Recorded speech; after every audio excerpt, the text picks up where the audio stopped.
Muy buenas tardes, arquitecto, compañeros y aquellos que estén viendo esta exposición, este video. Hoy vamos a hablar acerca de la prehistoria, arquitectura y arte de la prehistoria.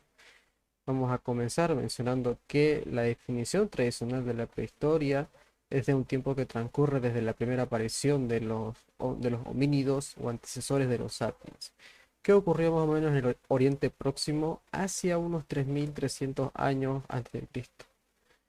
Su aceptación tradicional se vincula con una prehistoria ligada a la natural, según otros autores. La prehistoria termina en varias zonas de todo el mundo anteriormente, con la aparición de comunidades complicadas que brindaron sitio a los primeros estados y culturas.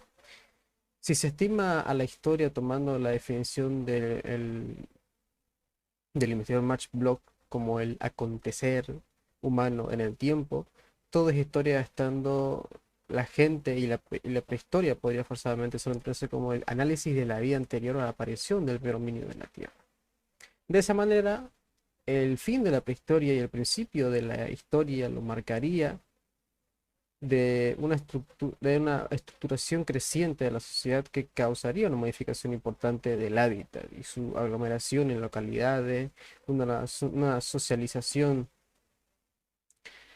avanzada, su jerarquización, la aparición de construcciones o de estructuras administrativas por ejemplo, la moneda y el crecimiento de los intercambios más comerciales de extensa distancia.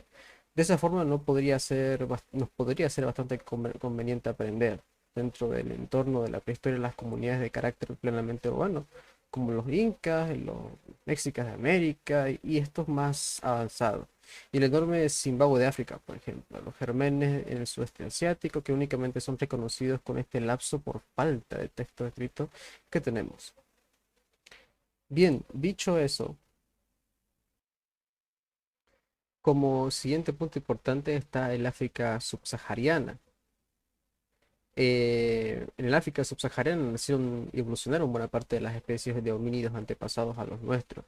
De ahí salió el Homo ergaster para colonizar Asia y Europa, el Homo ancestor hacia la península ibérica y después, y como último, el Homo sapiens, que fue el que dominó pues prácticamente todo el planeta. Más adelante, en el corazón del conjunto de naciones se vio florecer las civilizaciones más relevantes que fueron decayendo luego con el tiempo, unas por su propia dinámica interna y otras por la continua sangría provocada por la explotación colonial y esclavista iniciada en tiempos de los cartagineses, ¿no? Y perpetuada por los romanos, los árabes y los de Europa en estos últimos. Ahora, en el siguiente punto, podemos pasar a la Edad de Piedra. La Edad de Piedra se puede categorizar de tres puntos importantes, que viene siendo la Edad de Piedra temprana, la Edad de Piedra mediana o la Edad intermedia y la Edad tardía de Piedra. La Edad de Piedra, la temprana, vamos a hablar principalmente acerca de esta, hace referencia al lapso comprendido a partir de la aparición del primer integrante del género Homo hace bastante más de 2 millones y medio de años. Como punto importante en su descubrimiento está la famosa garganta de Uldubai,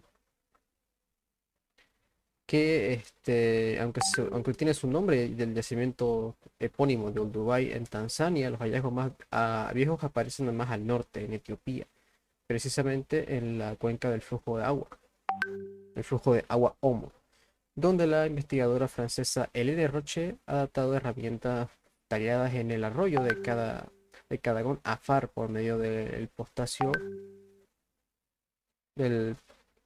Argón hace más o menos 2,6 millones de años de antigüedad. Se atribuye comúnmente al Homo habilis o al Homo rudolfensis, aunque según ciertos estudiosos la especie más capaz de esto es Australopithecus. Por ejemplo, el Australopithecus gargi además pudieron llevar a cabo herramientas, lo que expone a varias controversias. Pasando al siguiente punto, tenemos las herramientas de la prehistoria. La importancia de las herramientas de la prehistoria fue vital, ya que gracias a ellas los seres humanos fueron capaces de progresar en numerosos ámbitos. Progresar, digo. Esto fue posible gracias al descubrimiento de los sílex, un tipo de piedra que era muy fácil de pulir y encontrar, que permite mayor facilidad a la hora de hacer herramientas. La enorme amplitud del periodo de la Edad de Piedra hace necesario enumerar las herramientas fabricadas con este material. Así que a continuación voy a hablar acerca de cada una de estas y su mayor importancia. Las cuales tenemos a las bisafes, que eran posiblemente el elemento más famoso de las herramientas de la Edad de Piedra, ya que es el objeto que más se suele encontrar en los yacimientos y por lo tanto el que más nos sirve para ver el lugar en donde se encontraban las personas. Luego tenemos los buriles. Los buriles son otra de las herramientas prehistóricas. Tenía una parte afilada y la otra redonda para poder agarrarla. Los buriles se fabricaban mediante el martillado, ya que mediante golpes iban quitando las lascas de la piedra y con ello pues dejaban esa forma. Luego tenemos las comunes hachas de mano, que durante el Paleolítico medio e inferior aparecen las llamadas hachas de mano, las cuales eran creadas mediante un palo, una piedra, toda él, y que se le daba a golpe, y que se le daba a golpe para que cogiera la forma afilada. Los clovis son un elemento muy interesante y conocido en la prehistoria, aunque tan solo aparezcan en las culturas clovis, veniendo lo mismo, siendo los antepasados de los nativos americanos, las cuales se mantuvieron durante los siglos en esa zona. Eran puntas de lanza tan extrañas, tenían una forma muy particular que las hacía muy útiles para atacar, especialmente a caza a gran distancia por lo aerodinámica que eran. Tenemos las puntas de lanza comunes que eran creadas mediante la percusión de las piedras. Las puntas de lanza servían para tareas relacionadas en el armamento, siendo atadas a palos de madera para poder adelantar tareas como la caza o la recolección. Tenemos los cuchillos comunes que eran creados mediante la percusión de la piedra, dando la misma fluidez que se utilizó que se utilizó de manera intensificada en el Paleolítico Medio, ya que ellos eran los que hacían los cuchillos y se utilizaban materiales como los huesos o semejantes. Su uso principal era para la caza, la recolección, cortar cosas o tallar diferentes elementos decorativos. Luego tenemos los raspadores, creados mediante la raspa de la piedra, era uno de los elementos más importantes de la edad de piedra. Aparecieron en el Paleolítico Medio, aunque su uso se intensificó durante la época del Paleolítico Superior. Sus principales usos eran quitar la grasa a los muertos, pulir la madera, los huesos, curtir más pieles para poder crear. Otra herramienta importante era la raedera, la cual es un útil lítico prehistórico que se fabricó sobre una lasca, el cual se afilaba uno varios bordes por retoque. Generalmente escamoso y monofaciales, tenía unos usos muy particulares. Tenía un borde arredondado y luego tenía las escamas cortantes. Era bastante uniforme e irregular y se supone que se puede utilizar pues para cortar o raspar. Pasando al siguiente punto, tenemos lo que es la pintura rupestre, sus materiales y sus técnicas más básicas. Una pintura rupestre es un dibujo o un boceto existente en varias piedras o cuevas, en especial las prehistóricas. En este aspecto es fundamentalmente imposible aislar las protestas pictóricas de otras representaciones del arte prehistórico, como los grabados, las esculturas y los petroglifos grabados sobre roca por medio de percusión o abrasión. Al estar protegidas de la erosión por la naturaleza o localización del soporte, las pinturas rupestres han resistido el pasar de los siglos. Hablamos de una de las protestas artísticas más viejas de las que se tiene constancia debido a que por lo menos hay testimonio datado de hasta los 40.000 años de antigüedad. O sea, a lo largo de la última glaciación se cree que fueron grabados hace unos 73.000 años. Las pinturas rupestres en cuevas más exitosas de todo el mundo son la Lacaus de Francia y el Altamira de España. Fueron encontrados por chicos de la datación. Fueron encontrados por chicos. La datación de carbono muestra que las pinturas Lacaus poseen 20.000 años de antigüedad, mientras tanto que las Chauvet en la parte francesa de Hachette son casi el doble de viejas. Por otro lado, aunque la pintura rupestre es en esencia una expresión prehistórica, esta se puede localizar en casi cada una de las épocas de la historia del hombre y en todo el continente, exceptuando la Antártida. Las más viejas protestas y las más relevantes se hallan en España y Francia. Estas pinturas y además protestas similares revelan que el hombre, a partir de tiempos prehistóricos, organizó un sistema de representación artística.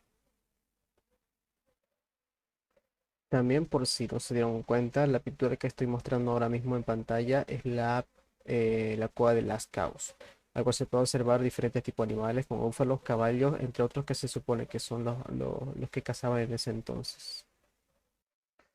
Luego, como último punto de mi parte, tenemos aquí a los soportes inorgánicos, las cuales se utilizaban para la estructuración de muchas de las zonas de la prehistoria. Aquí se puede observar los cantos rodados, los cuales eran guijarros o piedras pequeñas que se utilizaban para sedimentaciones y hoy en día se utiliza como medio de decoración o también como se utilizaba en la antigüedad como suelo, ¿no? Para evitar que sea tan desprolijo y dañino para las personas que se apuesten ahí.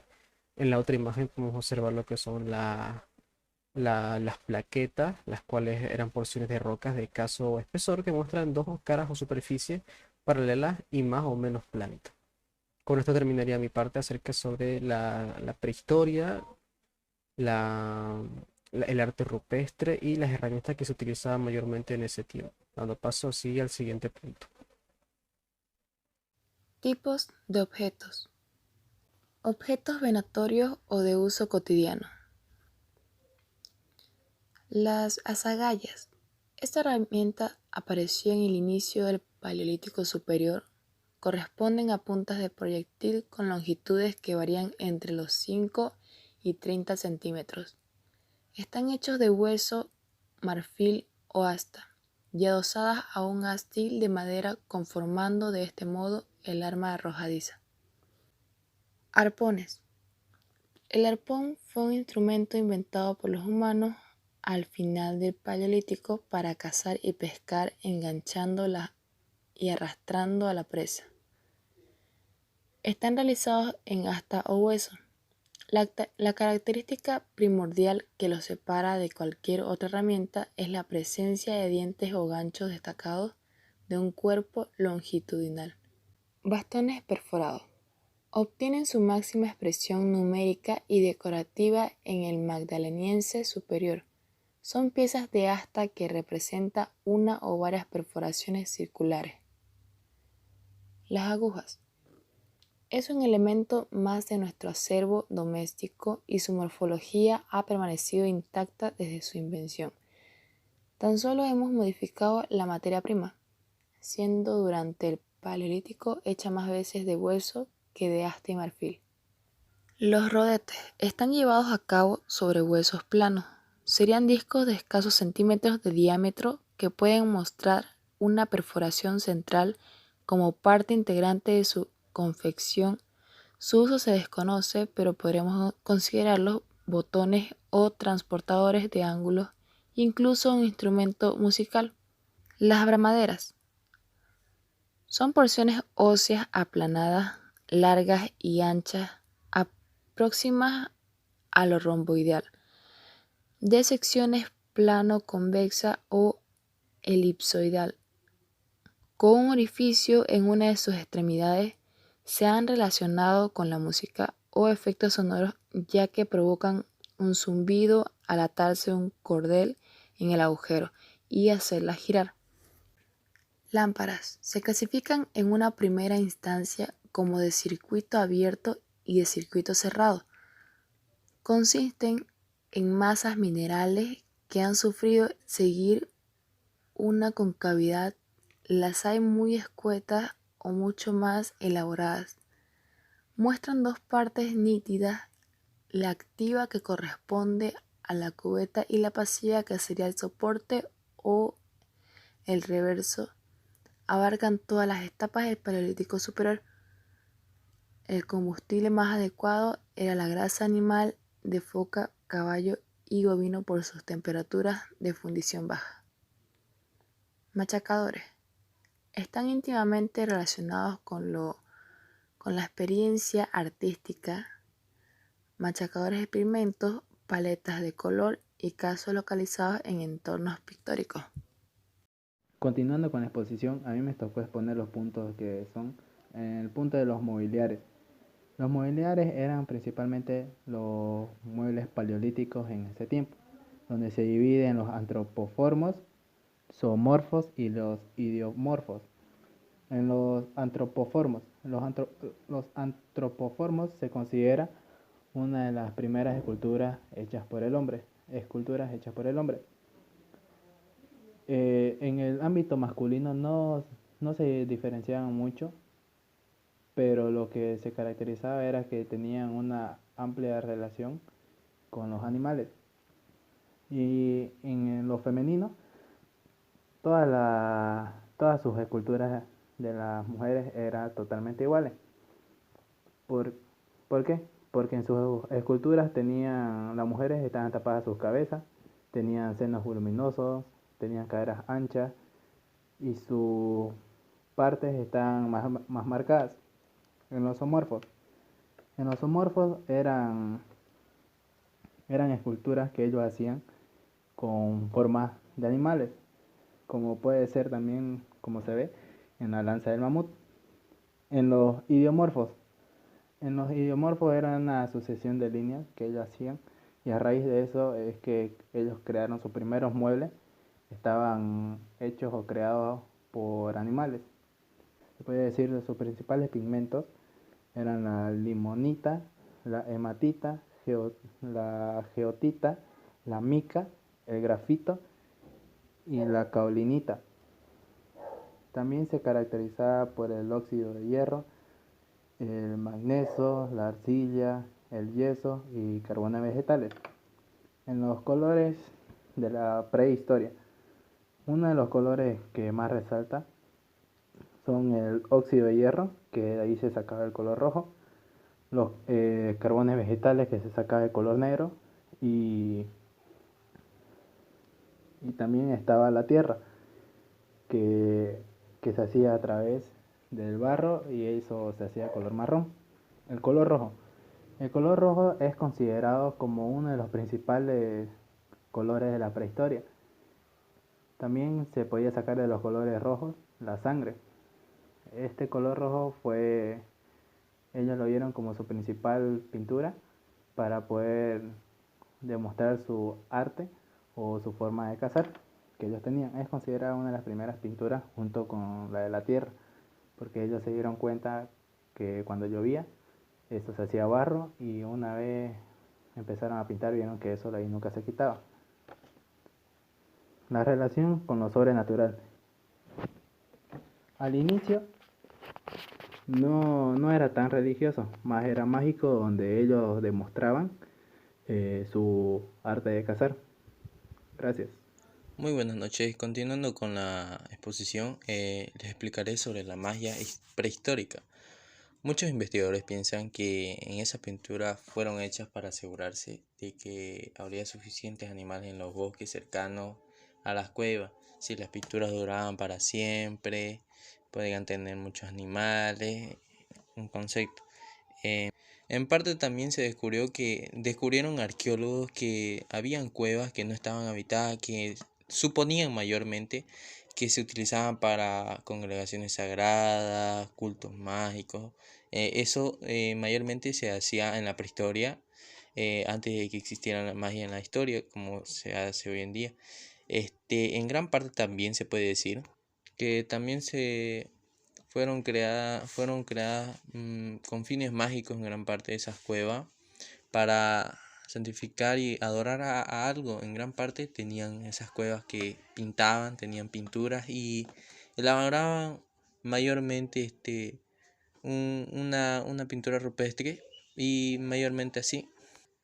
También se puede decir que utilizaban símbolos mágicos en rocas, en pequeñas rocas ¿para qué razón? Para que la utilizaban las casas y para que eso les ayude, como por ejemplo en la casa a ayudarle a pescar, que pueden encontrar, era como rituales sagrados para ellos. Llevaban esos objetos mágicos para tener buena suerte y traer alimentos a sus familias. Y también podemos ver que en las pinturas hacían animales mágicos de la naturaleza que parecían fantásticos, o sea, de fantasía mayormente, como unicornio, animales como el gabillou, el pergosou, el audobert en gran parte. También en el Les Trois Frères de Francia descubrimos que los primeros que descubrieron esas cuevas fue Leroy Fraisse, un francés. Eso lo que descubrió la persona que era el francés.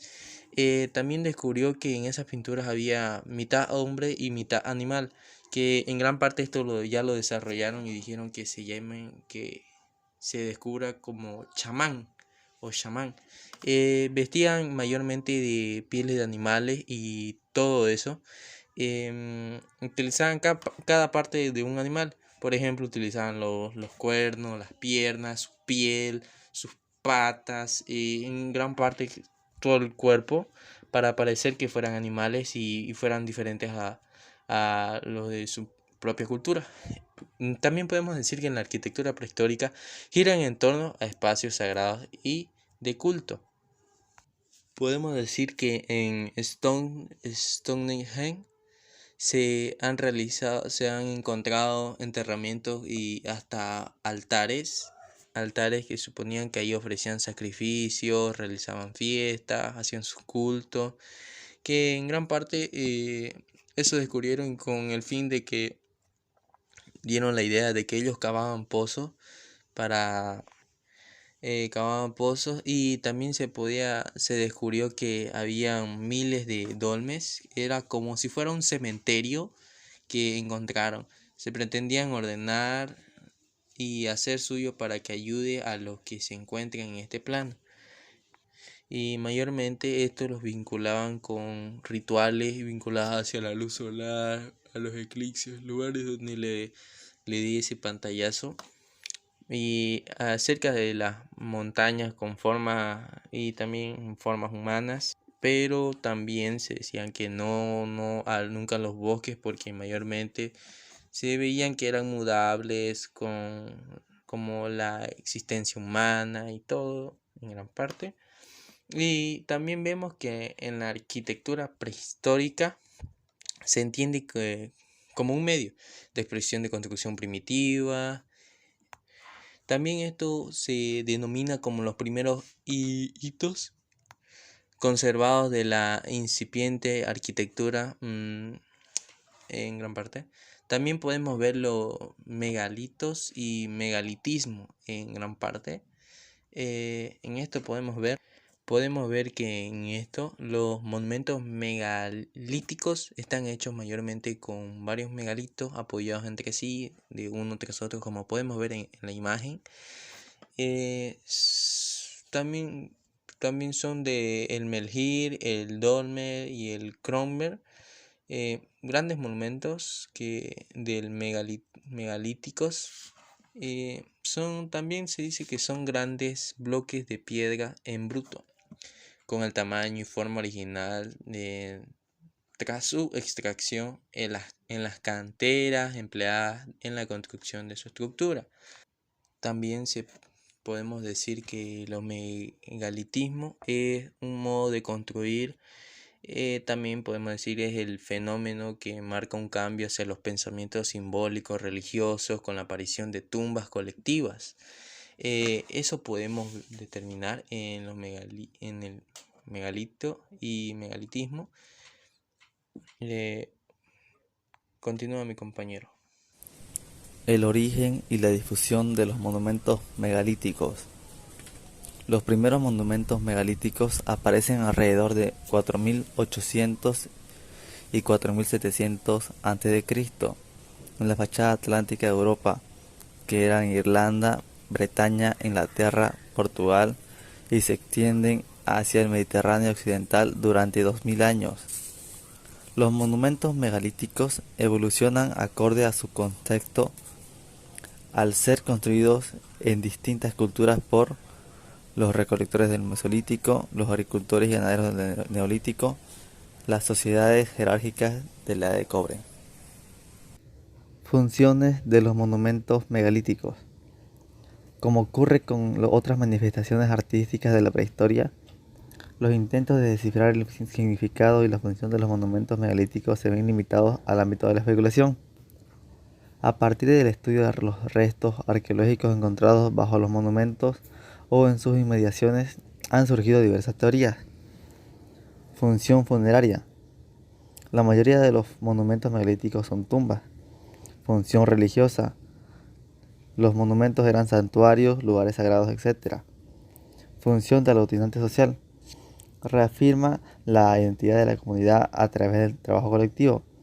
Función territorial. Delimita el espacio de cada ruta o la reivindicación de una ruta. Y la función astronómica. El menhir. El menhir es un bloque grande de piedra en bruto, por lo general alargado, con su base enterrada para mantener el monumento vertical en pie. Se pueden encontrar menhires aislados o en grupos formando alineamientos o círculos. El dolmen. ¿Cómo construían un dolmen? Para obtener la piedra aprovechaban las grietas en los afloramientos y a base de cuñas de madera seca, odres de cuero llenos de agua y hachas de piedra, se ensanchaban las fisuras, alternando fuego y agua, o con los propios cambios térmicos provocaban el resquebramiento de la piedra. Luego, conseguidos los bloques, eran tallados hasta obtener la forma y el tamaño adecuado. El traslado solía hacerse con tracción humana, deslizando la piedra sobre rodillos de tronco y usando sogas para el tiro. Luego, los ortostatos se colocaban en fosas de cimentación, ayudándose de cuñas, palancas de madera y sogas, para lo que se necesitaría un grupo numeroso de hombres. Luego, esas fosas se llenaban con tierra y pequeñas piedras. Se calzaban los ortostatos con otras mayores y se cubría todo con tierra. Luego, así eran colocados uno tras otro todos los ortostatos que componían las paredes del dolmen, y entonces eran levantados el túmulo a base de superposición de piedras y tierra. Luego, por el túmulo, se accedía a la colocación de la piedra horizontal que serviría de techumbre a la cámara. Finalmente, se cubría el conjunto con tierra y quedaba listo para albergar al difunto con su ajuar, al que se introducía por el corredor o entrada lateral. Lo que solemos ver hoy del dolmen es, por lo tanto, la estructura base del armazón que ha quedado expuesto debido a la acción de los agentes erosivos durante milenios. El Kronlech. El Kronlech es un tipo de monumento megalítico construido con varios menhires, formando un círculo, siendo el más famoso el Stonehenge de Inglaterra. También se denomina círculo elíptico o círculo de piedras. El Kronlech de Stonehenge. Fases de construcción. El complejo arquitectónico completo tuvo varias fases de construcción, desde el 3700 a.C. hasta el 1600 a.C., cuando se adquiere la forma que se ha de conservar hasta la actualidad. En la primera fase, el Stonehenge estaba formado por una amplia zanja alrededor de la cual se construyeron una serie de hoyos, conocidos como los Auber Hole, llamados así en honor a su descubridor. Los investigadores suponen que hubo colocados postes de madera en estos huecos, delimitados un espacio circular, similares a los encontrados cerca del lugar en Woodhenge, actualmente reconstruidos en hormigón. En esta primera zona arqueológica del Stonehenge se han llegado a descubrir hasta 240 enterramientos, todos ellos siguiendo la técnica de cremación, lo que le convierte en el mayor cementerio en su época de Reino Unido. Al parecer se mantuvo esta función funeraria durante unos 500 años, y según los cálculos de los investigadores, habrían sido enterrados allí 2 personas por año, posiblemente miembros de la élite social de la región debido a la importancia sagrada del lugar. Posteriormente, el lugar fue abandonado durante 1000 años hasta una segunda fase de construcción a partir de los 3000 años a.C. En esta fecha, cuando se realizó una importante remodelación del monumento, ampliándose la estructura con la incorporación de enormes bloques de piedra de distintas procedencias. El análisis de los megalitos ha constatado que los bloques colocados en el doble círculo incompleto del interior, las llamadas Blue Stones, pesan alrededor de 2 y 5 toneladas cada una, lo que se requirió un gran esfuerzo para levantarlas. Pero lo más sorprendente para los investigadores es que el material de esas piedras no existe en toda la región, y la cantera de la que fueron extraídas se encuentra en el suroeste de Gales, a unos 300 kilómetros de distancia. Cómo fueron traídas hasta este lugar sigue siendo un misterio a pesar de las múltiples teorías. Suponemos que para su transporte fue necesario el uso de rodillos y cuerdas, y quizás incluso la construcción de rudimentarias balsas de madera para elevarlas a través del río Avon, en las proximidades del Old Sarum, y desde allí llevarlas a su localización actual. De este modo, la piedra conocida como también corresponde a un tipo de arenisca roja típica del sur de Gales, por lo que se supone la trajeron de las mismas formas. En cuanto al círculo exterior, está formado por las conocidas como Sarsenstone, procedentes de los bloques traídos de la región de Marlborough. El peso de estas enormes piedras, que superan las 50 toneladas, impidió su transporte por el río, así que los investigadores suponen que fue el esfuerzo de miles de hombres y mujeres los que empujaron los bloques mediante rodillos hasta su posición de hoy. Técnica constructiva del Cronlech Stonehenge. La técnica utilizada en el Stonehenge para colocar los enormes bloques de piedra fue el machimbrado, sistema que permitió el ensamblaje de piezas de aproximadamente 4 metros de altura y 2 de ancho.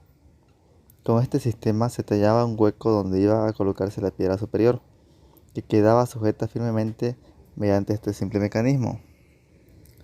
Para elevar las piedras, abrieron zanjas alrededor de ellas, y luego, usando cuerdas, las levantaban en vertical. Los investigadores creen que aquellas piezas que forman el dintel se elevaron mediante plataformas de madera, que posteriormente quitaban. Se piensa que hacia el año 1600 a.C., el complejo megalítico quedaba terminado con la forma que conserva hasta nuestros días. Construcciones ciclópeas. Se llama construcción ciclópea a la realizada con grandes piedras sin argamasa. Las construcciones ciclópeas se distinguen de aquellas en que tienen algún aparejo que puede ser más o menos poligonal o bien ciclópeo. Tales son la cabaña o choza, la gruta o caverna, los palafitos o habitación lacustre, los cranon, los terramaras. En las Islas Baleares, en la Edad del Bronce, se desarrolla la arquitectura megalítica. Hay 3 tipos de construcciones. La naveta, construcción funeraria de planta rectangular y forma trapezoidal.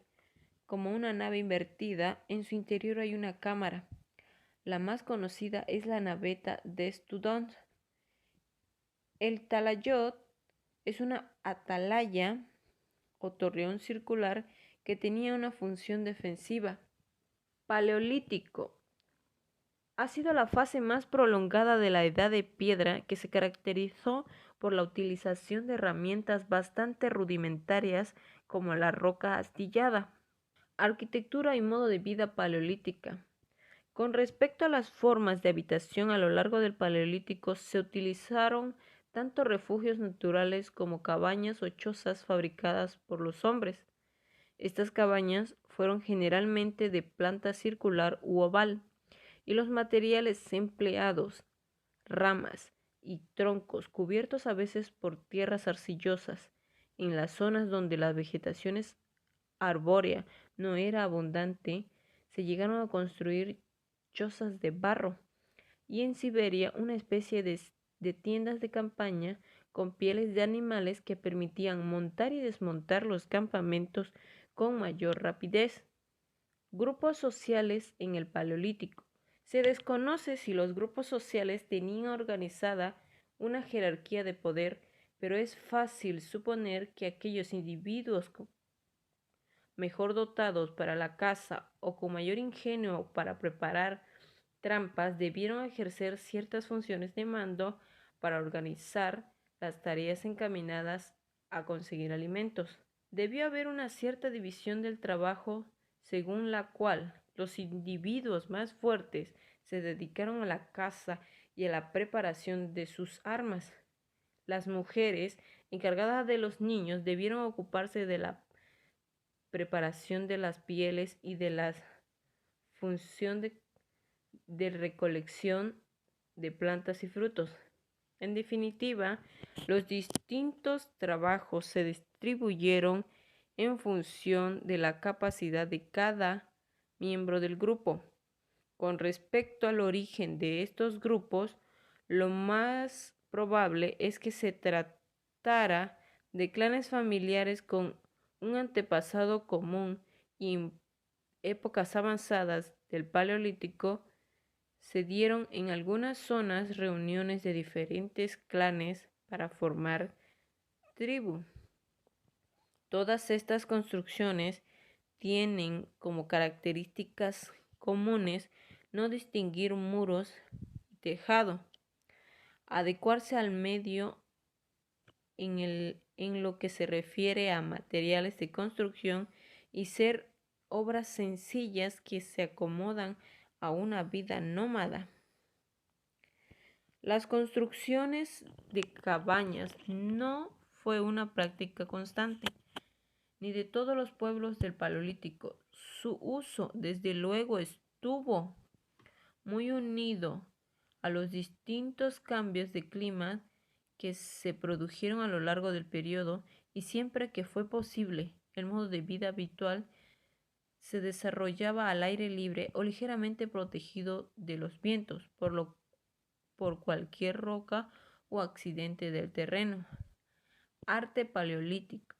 El arte paleolítico se origina en el Paleolítico Superior, aproximadamente hacia el año 30.000 a.C. El hombre comenzó a dejar su huella artística en las cuevas.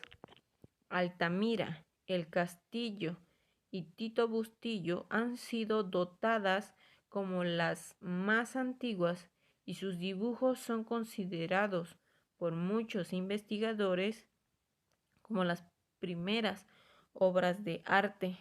Tipos de arte paleolítico.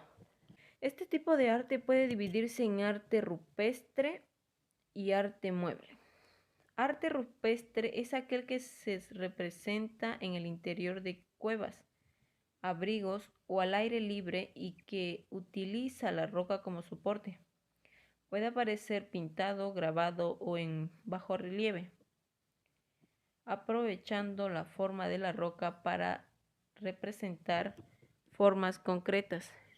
La representación del arte rupestre más destacada por lo general aparecen pintadas o grabadas representando principalmente por animales, en escenas de caza y con colores muy básicos.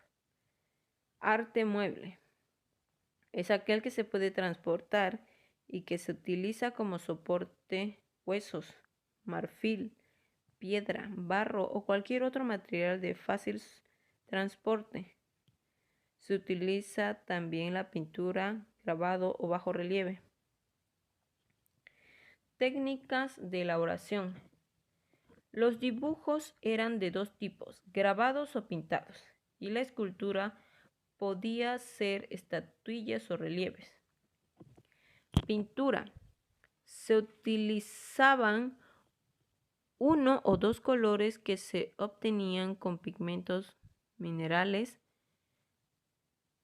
u orgánicos, con aglutinante orgánico o disueltos en agua.